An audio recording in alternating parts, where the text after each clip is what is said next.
joining us. This is the second half of our second day, the second and final day of Student Scholar Days. And we have two more presentations this afternoon. And this first group is representing the Spanish department, and I'll let their mentor introduce them.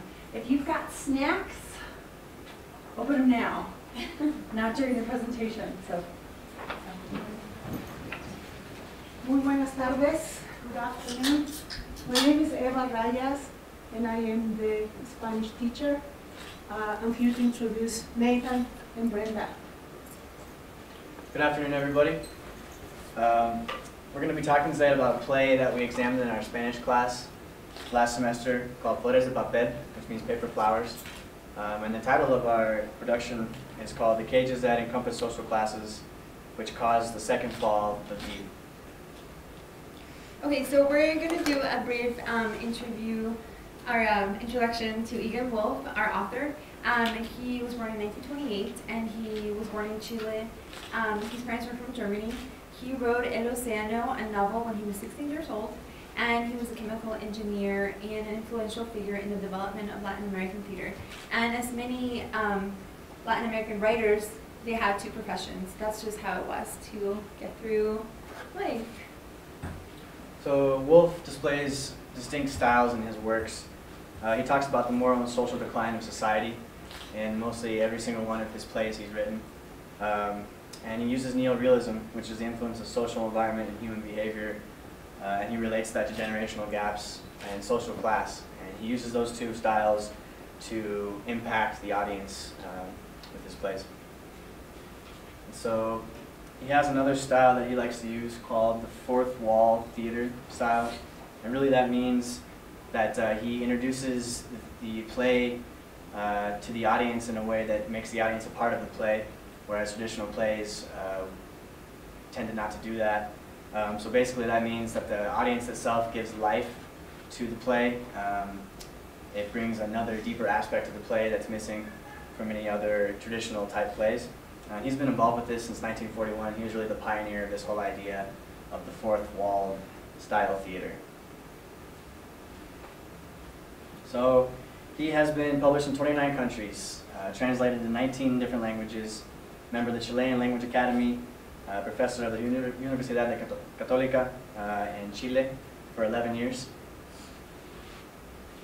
Okay, so Flores de Papel is from a trilogy, and it re-examines the central theme of social class and conflicts. And there's three plays: Los Invasores in 1963, Flores de Papel in 1970, and La Balsa de Medusa in 1984.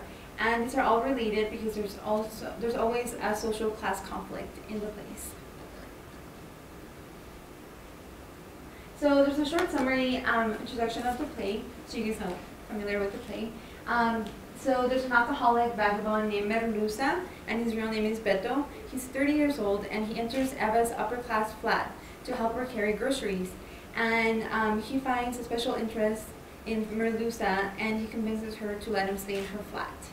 And so from then on, we witness a rapid decline in Eva. So this is basically a brief summary of what Brenda just mentioned. It's not written like this in the actual play itself. This is a summary, as I said.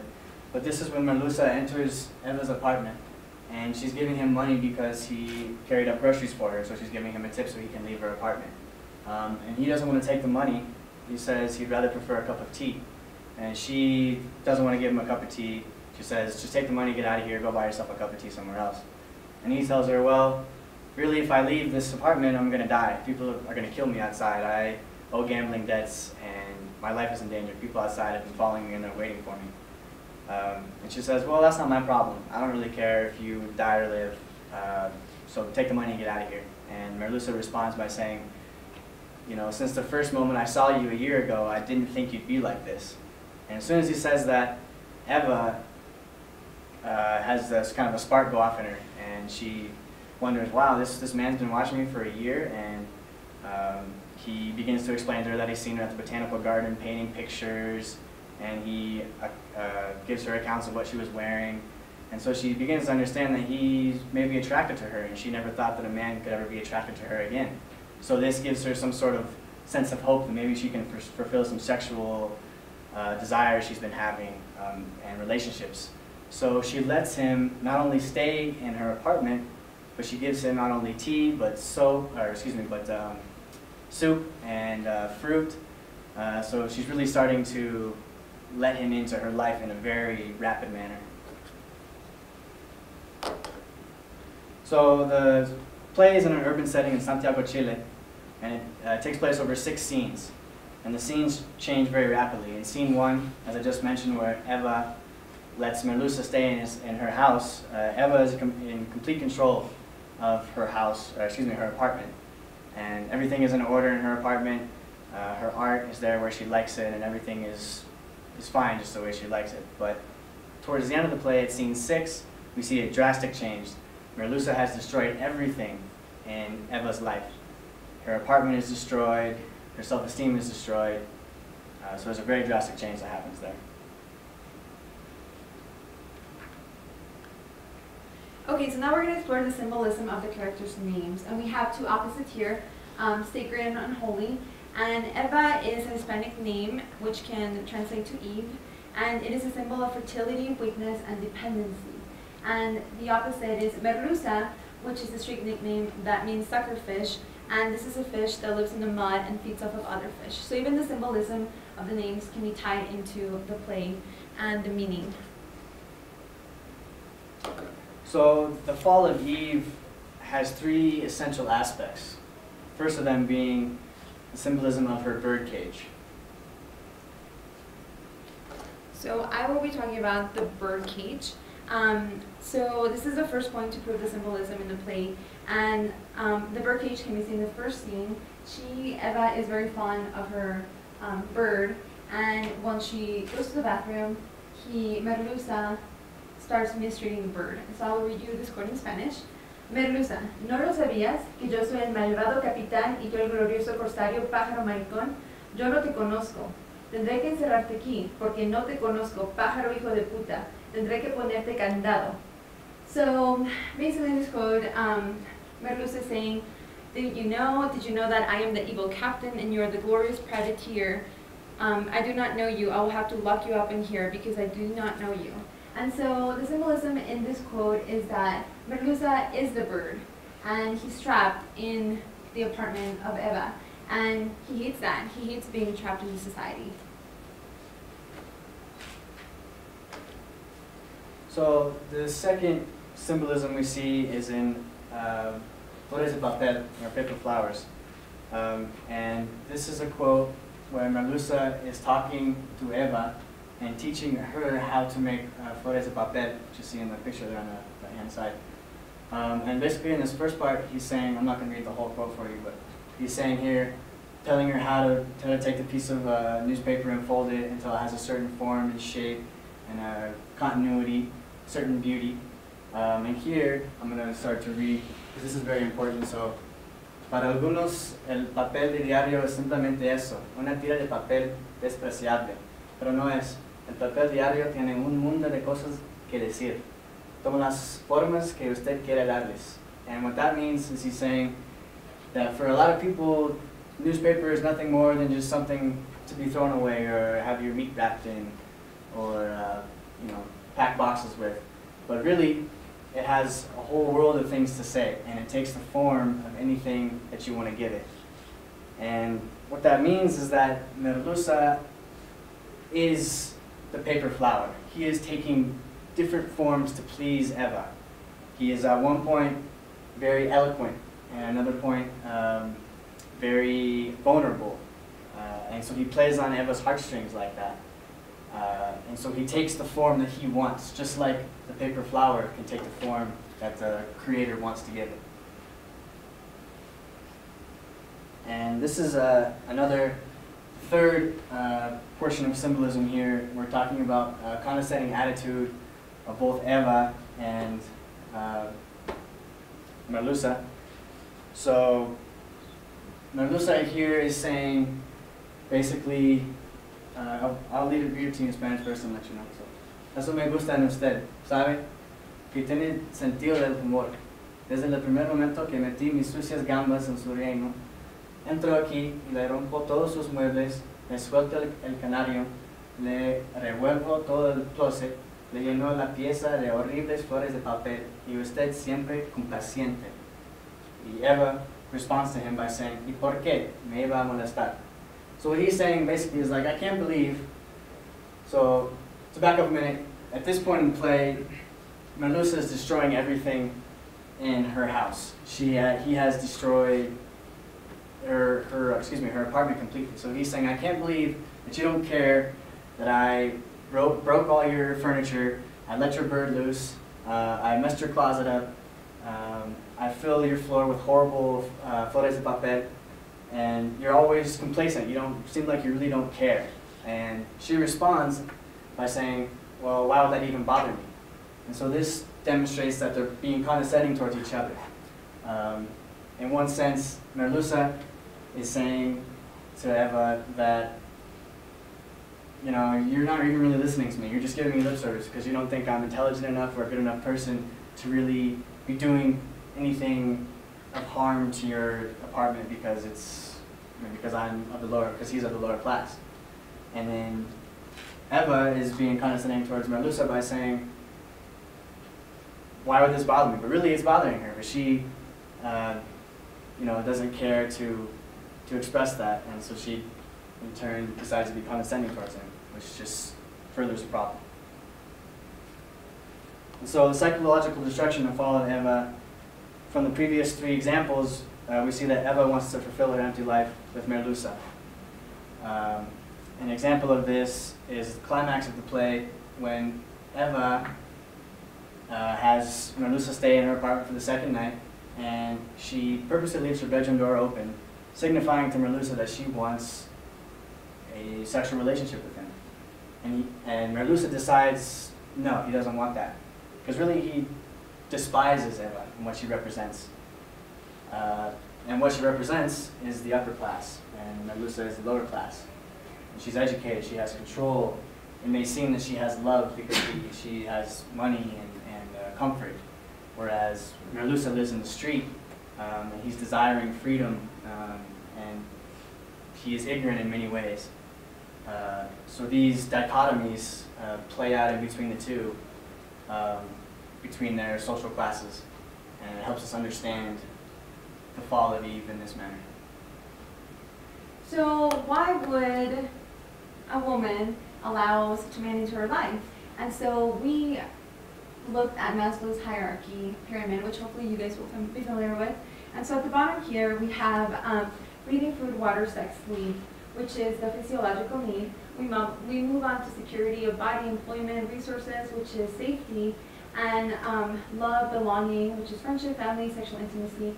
Then we have STEAM, confidence, achievement, and at the top we have morality, creativity, which is self-actualization.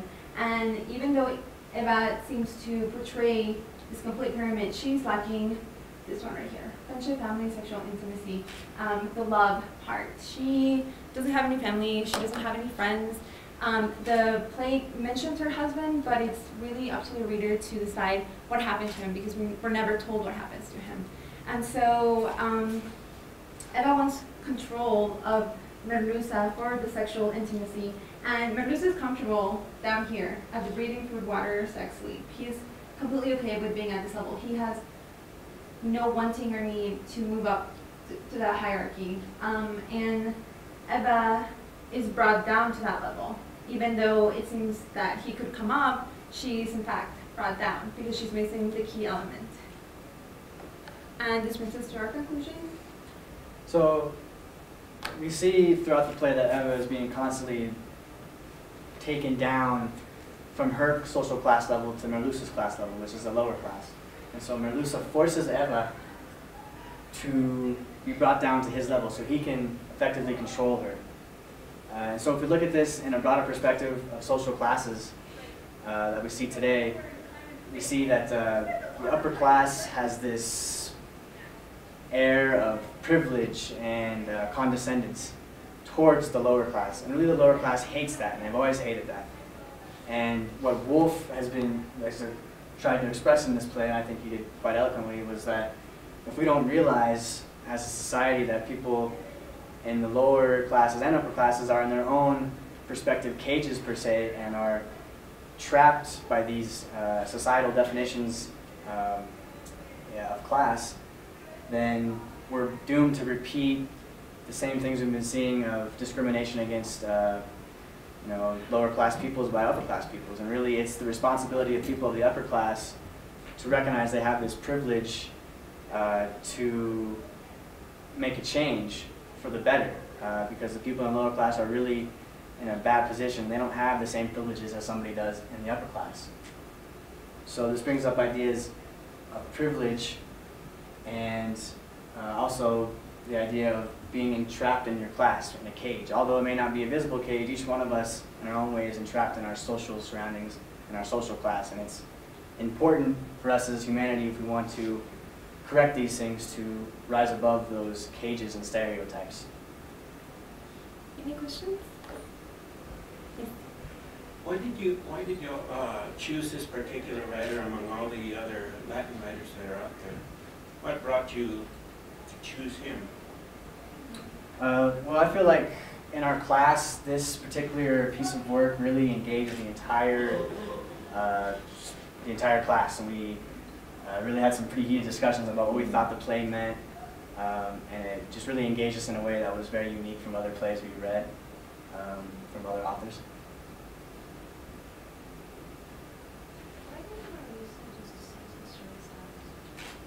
Why did he just decide to destroy her house? Well, he decided to destroy her house because, like I said before, he really despised her, and he despised the things that she represented, and so he wanted to bring her down to his level, basically. Bring her down to his level, and the manner of doing that was to destroy everything that she found sacred in her house. He destroyed all her art. He destroyed her furniture. Mm-hmm. And then he put his art in place of her art, basically saying that, I am the supreme creator here. You're just a bourgeoisie upper class, so you don't really know what's happening. So I need to destroy everything in your life to let you know what's happening in my life, sort of thing. Does that answer your question? Anyone else? Yes. Does it ever explain why he targeted her? No, I mean, in the play, Egon Wolf explains that he had been observing her whenever she would go into the botanical gardens. Like, he lived off of the street, so he would see her, and it doesn't really explain why. I mean, we, as a class, we discussed that too as well. We said, maybe she was a target, maybe it was just random, but we feel like there was some sort of background knowledge that he had, and so I feel like she was more of a victim, like he picked her out. Yeah, he had been watching for some time, so he knew who she was and at least a little bit about her, so he could play these games with her as he did more effectively. Yeah. So was he ever really in debt, or did he just try to... We have no idea. We don't know. And that's what I really enjoyed about the play too, that there's so many empty blanks that we're able to fill. Like with the husband, they mentioned that there's a suit hanging in the closet, but we don't know what happens if he died, if he left her, if they got divorced. Like, we don't know, and that's why I think that was the intrigue of the play, that we were able to come up in our imaginations what happened. And that's also the idea of the fourth wall style theaters, that you engage the audience and have them bring these questions up, so they in effect become a part of the play themselves and become more engaged in the realities of what's happening in the play, instead of being separate from that. So that's an aspect of that style that Wolf possesses. Anyone else? Yes, sir. Since it was like a trilogy of plays, why you guys decide to pick this one instead of just doing either a different one or all of them together? That's a good question.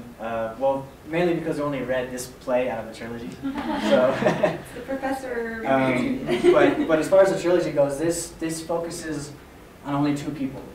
This particular play, whereas Los Invasores, which means the invaders, focuses on an entire group of people, more of a community, but it has the same central aspects, themes, and the other play as well focuses on an even larger group of people.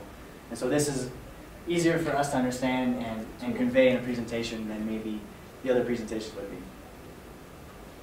Yes, ma'am. Does she ever come back up after he brings her down? We don't know.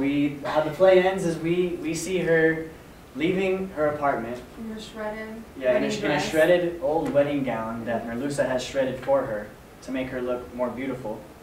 And he takes her down to where he lives, and he lives by the river. And we never know if she climbs back up or not. We assume that she basically is his slave at that point, and that's how it will stay, but we never know. And I think that's another aspect of the fourth wall theater, is it engages the audience and brings those questions up and maybe puts them into your life in a personal way so you can engage in those a little better. And so what was going on in society at the time this play was being presented, and how, what kind of perspective did society have already when they were viewing this?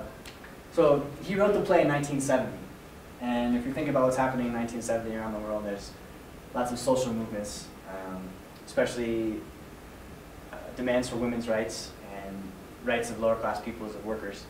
And so what was happening around that time really influenced how this play was written.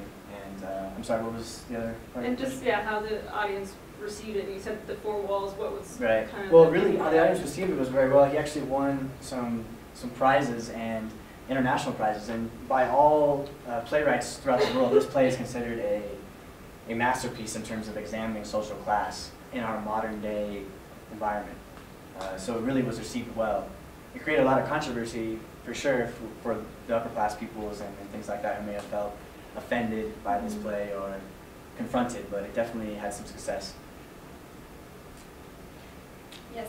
Being translated from Spanish into many different other languages, 19 you said? Yeah. Many other languages. Do you think it's lost some of its context, like whenever it is translated? Some of the things that, you know, the Hispanic people might understand, that when it's taken out and translated into another language, that it might be kind of lost in translation? I think so, and this is just going off of doing this presentation and translating the quotes that we came up with. I feel like a lot of the meaning is lost, and that's just with any language that you have. I feel like a lot of the words and meanings get lost in the translation, and I feel like, you know, he's from Chile. This is his language, and you're gonna be comfortable with your language, and you're gonna be able to express yourself well with your language. And when it's translated, some of that I feel like it loses meaning, but I feel like it would convey the same thing. Yeah, and that's a very good point. You know, language is how we express ourselves, and so if we have to translate from our language to a different language, there's always going to be something that's lost there. Which is why it's really important that we're able to read this in the native language and understand it in his native tongue, so we get that deeper feeling that he had. And everyone should learn Spanish. Yes. Say. Anyone else? Kind of a weird question. Yes. So, the fact that a man was watching her from afar for a year was a hook for her. She's like, right. great, let's invite him in. Oh, true. I mean, is that a fatal flaw? I mean, Sure, is yeah. that a historical or a cultural artifact? That would weird me out. No, we felt that it was very psychological, and that's why the Maslow's hierarchy pyramid really played into that. The fact that she was missing she had no family, she had no friends, she was just very lonely, and when this man comes into her life, she's so happy, even though, in fact, yeah, you've been watching him for a year, and that's a hug for her, and you know, she's like, really, let me get you a soup. Yeah, it definitely seems creepy to us. Oh yeah, we were freaked out. Yeah. But in considering her circumstances and also the symbolism of her name as being very weak and susceptible to societal pressures, which is a stereotype. Obviously, that's not true of women. I don't agree with that. But in this play, the symbolism of her name plays into that as well, as she's willing to jump at any opportunity to feel loved and to feel accepted by a man. At Merluza, like again, like we explained the symbolism of that. It's a fish that lives in the mud, it feeds off of other fish, and that's what he did. He fed up with her. And he's a just predator. Completely brought her down, exactly. Okay, go ahead and wrap up. Good job. Okay, thank you. Thank you.